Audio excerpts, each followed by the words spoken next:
Hi, I'm Mike from the School of Self-Reliance. Today I'm just going to give you a small survival tip, and it's about fatwood and where to find it. Fatwood, you can buy it at most stores that sell firewood or fireplace supplies and things like that.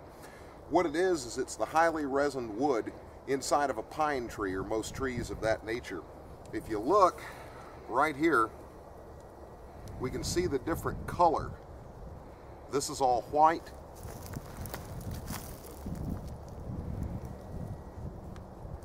But here it's not. It's very dark. It's almost red. And that's heavily resined. Okay, that's got a lot of pine sap in it, pine resin, and that's where the resin collects. It's in the heart of the tree. It's at a stump or a branch intersection, like this or this. And when trees have fallen over, you can get up here at these branch intersections, and if we take a look right in here,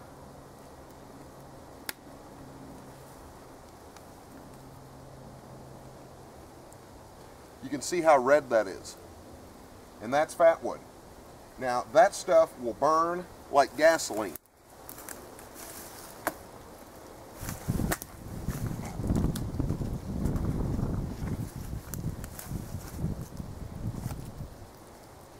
And if you've already got a dead pine tree, there's some great tinder to help get the fire going. It's also good bedding material, by the way, to keep you warm.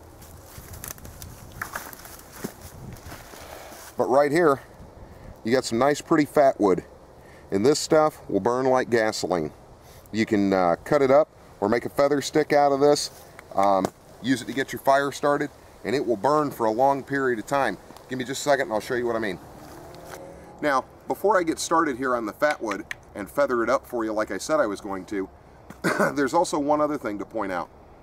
When you're gathering firewood for the night, the general rule of thumb is gather everything that you think you need to get through the night, and then gather 5 times that amount.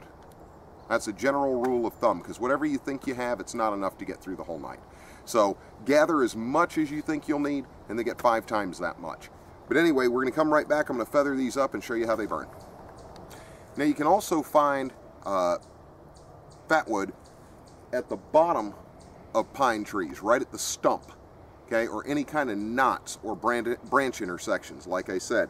Now all I've done with this is I've just feathered it just a little, not a whole lot, and I'm just going to hit it with some flame, and I'll show you what I mean. It takes right off. You can see that thick black smoke coming off of it.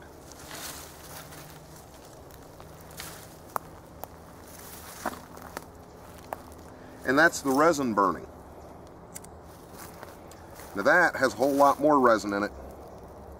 And I mean, just that little touch with that cigarette lighter, and there we go. And this stuff will take a spark off a ferrocerium rod, and it will burn and burn profusely for quite a while. And you can just cut this up into slivers or make feather sticks out of it, and it will it'll get your fire going in a pinch, and it'll burn wet or dry. Because it's got all that resin in it, you can get it wet and it will still burn. So it's something good to carry around with you. Of course, I've already talked with you on other videos about birch bark, and birch bark's great. Anything that has resins in it, but that's how you get fatwood, and that's how you can utilize it. And even though I don't recommend batoning a piece of pine about like this, if you baton that 4 or 5 times, you know, to split it up, that would be great kindling for your fire. It would get it started lickety-split. Anyway, that's your survival tip. I'm Mike from the School of Self-Reliance. If you like what we do, like us on Facebook, watch our videos, share our videos. Thanks for watching.